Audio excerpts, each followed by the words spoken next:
మీకు ఉంటే రాష్ట్రం మీద అభిప్రాయం ఏదన్నా ఉంటే రాజకీయాలు మాట్లాడండి, సబ్జెక్ట్ మాట్లాడండి, అంతే కదా. మరి 20 నెలలుగా జగన్మోహన్ రెడ్డి గారు అనేక సార్లు ఎన్నికల సందర్భంగా మీరు ఇచ్చినటువంటి హామీల్లో భాగమైనటువంటి ఆడబిడ్డ నిధి ప్రతి నెల 1500 ఎక్కడా అని ప్రశ్నిస్తున్నారు. సమాధానం చెప్పారా?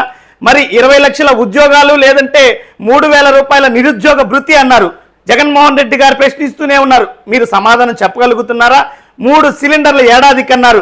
ఇప్పటికీ ఆ హామీ సంపూర్ణంగా అమలు చేస్తున్నారా? మరి మీరు ఇచ్చినటువంటి హామీలకి ప్రశ్నకే మీకు సమాధానం లేదు. మళ్ళీ మీరు జగన్మోహన్ రెడ్డి గారి సబ్జెక్టు గురించి మాట్లాడుతున్నారు. మరి గతంలో ఏ ప్రభుత్వము చేయనటువంటి విధంగా, దేశంలో ఏ ప్రభుత్వము చేయనటువంటి విధంగా 20 నెలలకే 3,37,000 కోట్ల రూపాయలను అప్పు చేశారు.